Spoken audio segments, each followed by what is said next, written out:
Zacharovej za priblíženie skenovaných dokumentov štátnym archívom v Bratislave. Poprosím ďalšieho prednášajúceho pána Bala, ktorý je interným doktorantom na katedre archívnictva a pomocných vied Historickej univerzity Komenského, zároveň archivár a historik, ktorý sa venuje predovšetkým historickej geografii, demografii, štatistike, ako aj činnosti štátnych bezpečnostných zložiek na území ČSR. No a pán Balo s humorom jemu vlastným nám priblíži alebo predniesie príspevok, ktorý sa zaoberá jeho osobným pohľadom na možnosti a podmienky bádania niektorých slovenských archívov v porovnaní s archívmi zahraničného v Českej republiky. Nech sa páči. Ďakujem. Privítanie. Ja by som samozrejme si dovolil privítať vás, ctení kolegovia. V príspevku som sa chcel zamerať z pohľadu bádateľa na možnosti výskumu slovenských archívov. Preto vlastne aj príspevok sa spomenovala moja našich archívoch.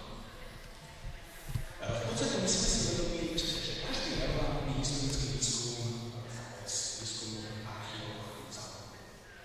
Treba si uvedomiť, že na území Slovenska sa prevažná väčšina archívneho dedičstva Slovenskej republiky, čo je vlastne oficiálny názov, minulosti nazývaný jednotný archívny fond, to znamená všetky písomnosti archívnych povahy, úložníkov, archívnych dedičstv nachádza v prevažnej miere v štátnych archívoch.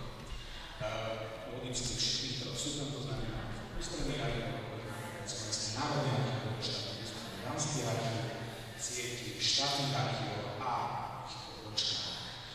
samozrejme, najmä teda slovenskí kolegovia, respektíve slovenskí historici, ktorí vedia, že archívny výskum sa nachádza aj v ostatných verejných archívoch, ako sú napríklad špecializované verejné, samozrejme z hľadiska množstva predstavuje súbor týchto výskumností relatívne menší čas. Ďalej si treba samozrejme uvedomiť, že štátne archívy riadí ministerstvo vnútra, sekcia verejnej správy, odbor archívov a registratúr. Ja by som si ešte rád podotkol takú veľmi dôležitú vec, že v podstate ostatné archívy, či sú to verejné, respektíve súkromné, sú vždycky archívy konkrétnych inštitúcií, v prípade štátnych archívov sú prakticky zariadení bez právnej subjektivity. Toto je samozrejme veľmi dôležitý fakt pri uchádzaní sa o rozličné projekty, kedy prakticky nejaká partnerská inštitúcia v zahraničí, či je to archív, či je to nejaká iná pamäťová filmová inštitúcia ako je múzeum, galéria, prakticky pri uzatváraní tej spolupráce s štátnym archívnym vždycky má problém a skúsený nie len tu.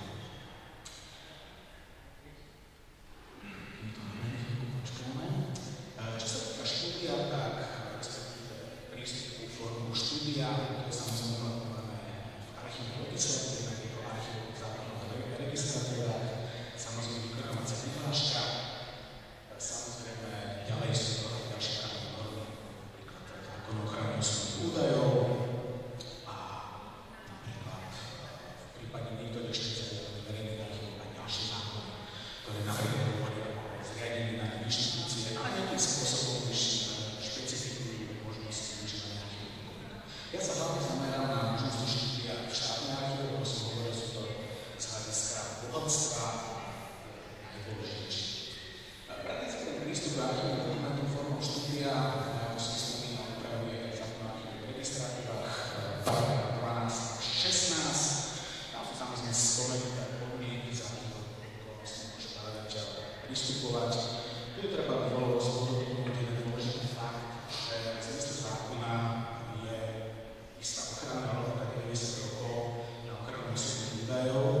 Toto napríklad býva v prípade niektorých archívnych súborov, ktorých archívnych celkom trošku problém, že vlastne akým spôsobom môže prísť tento prístup, to sa zachované práva.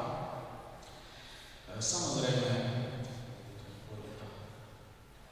ako som už spomínal, je to vykonávacia vyhláška,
nezodpovedá súčasnému územnosprávnemu členiu, respektíve v niektorých prípadoch to bývajú trošku rozpory, že je veľký problém rozhľadať predstavný archívny súbor, archívny formát, archívnu zbierku, kde danú informáciu môže nájsť. Ďalej, samozrejme, musí spravidla archívne ešte osobne a prejsť s tou procedúrou, musí sa zaregistrovať, to znamená, musí vyplniť pamäťovský list, žiadosť o prístup, preštudovať archívny informačný systém, aby vyhľadal v príslušnom archívnom súbore celok, respektíve konkrétny archívny dokument, ktorý potrebuje pre svoj účel štúdia. To samozrejme je ten zásadný problém, že inventáre tejto sú správy dostupné v archíve, to znamená z výnimkou niekoľkých archívnych pomôcok, ktoré štátnych archívov, ktoré sa nachádzajú aj na portáli Pademeku, ktorý prevádzkuje ešte stále spoločnosť Systém SO. Je ich tam iba 250, keď si uvedomíme, že archívne pomôcky z štátnych archívov predstavujú niekoľko stovák. Takže žiaľ, musí do toho archívne s fyzickým systémom inventáre preštudovať, to znamená v rámci úradných hodín. Následne samozrejme musí podať žiadosť, pretože archívne dokumenty známu žiadanku, musí počkať, archívári pripravia archívne dokumenty na študovať archívne dokumenty.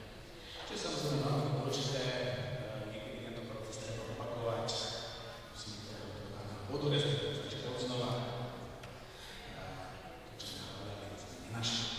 Toto je samozrejme veľmi zdláhavé, je to trošku samozrejme komplikované, tým samozrejme niektorí zahraničí archívov štúdium bez problémov, tiež treba absolvovať. Aké sú výhody štúdia archívov na Slovensku? To som spomínal úvočkou. Je to jedna bezplatné štúdium a bezplatná registrácia zdeníku teda tých matriek. Ďalej je samozrejme veľmi dôležitá väčšinou, asi tak si povedať, že 15% pracovníci archívu väčšinou sa snažia bádateľom pomôcť, nebrať otravnú stránku, otravovať, ale naozaj pomôcť bádateľovej stránke a v stránku spokojná. Aké sú výhody ešte samozrejme podobne doplnkovú záležitosť Slovenské archívy v rámci svojich príručných vedeckých knižníc patrujú veľmi zaujímavé dokumenty, ktoré sú samozrejme vhodné pre štúdium, môžu napomôcť bádateľom. Je pravda, bádatelia, ktorí nevyužívajú niekedy práce vedeckých knižníc a knižníc nájdení, ktoré naozaj podobne, že hlavne pre regionálne dejiny sú príručné knižnice archívov. Dá sa povedať zestiť. Aké sú nevýhody štúdia archívov na Slovensku? Je ich žiaľ dosť. Jednak absencia archívneho informačného systému webovom sídle, ja som už naznačil problematiku toho archívneho Patemeka, ktoré je neaktuálne z väčšej časti. Samozrejme aj to, že väčšina tých archívnych pomôcok sa nenachádza. Jednak veľmi dôležitá je len nízka úroveň nejakého prezentovania štátnych archívov. Ako som spomínal, štátne archívy spadajú pod ministerstvo vnútra, to samozrejme znamená, že sú prezentované na dosť neprehľadnej webovej stránke ministerstva vnútra Slovenskej republiky, kde si nájdete príslušný záložok štátnych archívov, tak sa tým poviem neznali a má to niekde povedzme vložené v záložkách. Naozaj má čo robiť. Samozrejme ďalej je to rozličná archívneho informačného systému, to znamená archívnych pomôcok. Väčšinou je samozrejme to informačný systém dostupný v manuálovej podobe, to znamená, že sú to spravidla zviazané inventáre, katalógy, čo je povedzme pre zahraničného bádateľa veľkým problémom. Väčšinou tento archívny informačný systém je dostupný v štátnom slovenskom jazyku, takže keď príde niekto, kto nevie po slovensky, buď má smolu, alebo že sa v väčšinom prípade spoľahnú na pomoc pracovných bádateľov, že mu pomohli, si samozrejme túto povinnosť si ešte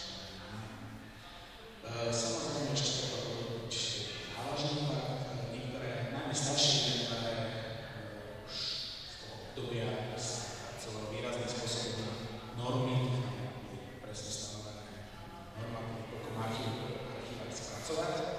Tak niektoré archívne pomoci majú samozrejme značnú hodnotu, kde prakticky niektoré dokumenty nenájdete a vlastne niekedy trošku problém. Ďalším nevýhodou takou vecou je čas stránkový, respektíve stránkové hodiny, verejnosť. A tento čas je dosť nevyhnutný a väčšinou sa samozrejme pohybuje v čase od 8 do 4. To znamená, bežný pracujúci človek potreboval ísť veľkým logickým súdom dovolenku. Napríklad na porovnanie v Českej republike Národný archív má ako potrebné štátne inštitúcie, to znamená predĺžené dní, kedy poskytuje svoje služby až do 6. večer. Samozrejme aj tá nejednotnosť je trošku problematická, kde niektoré archívy otvárajú kratšie, rovnako piatok je spravidla stránky nedostupný v niektorých archívoch, niektorých štátnych, že samozrejme chápem, že kolegovia pracujúci badateľi robia výlova, ktorý sa nezaujímajú už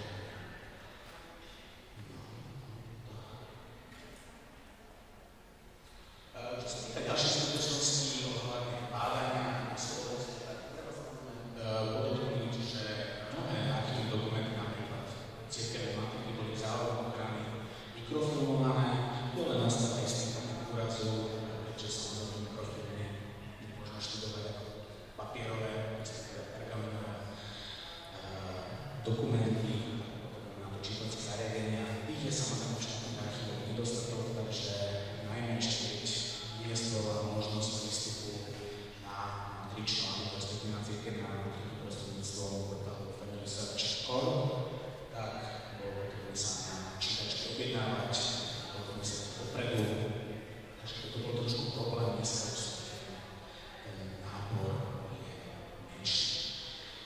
Samozrejme, mnohé vzácne fyzicky poškodené dokumenty sa originálne neprekladajú. Častým problémom je to, že neexistujú nedostupné vhodné študijné kopie. To je samozrejme problém aj finančný, to je samozrejme problém komplexných systémov. Ďalej, čo sa treba urobiť?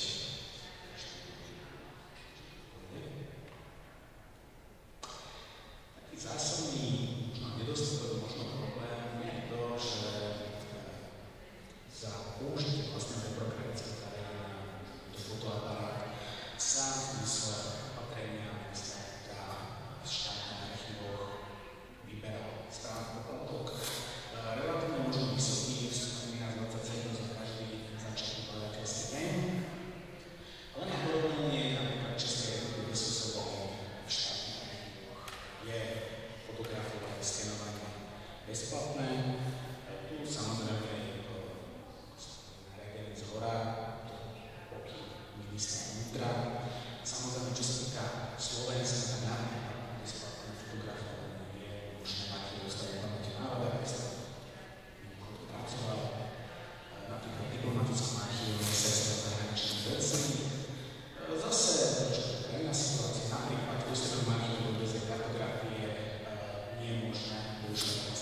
hovorí sa dnes o governmente v rámci fungovania štátnej správy. Žiaľ, archívy sú veľmi dôležitou súčasťou štátnej správy, ale ako si zatiaľ vylúčené majú príbeh ako posledné inštitúcie. Samozrejme, problémom je otázka výšky správnych poplatkov, respektíve vôbec koncepcia. Sú napríklad krajiny, napríklad Španielsko, v súvislosti, kde napríklad správne poplatky ľudské majú registráciu, ale nie sú tak vysoké, aby nemotivovali tú badateľskú verejnosť od užívania takýchto služieb.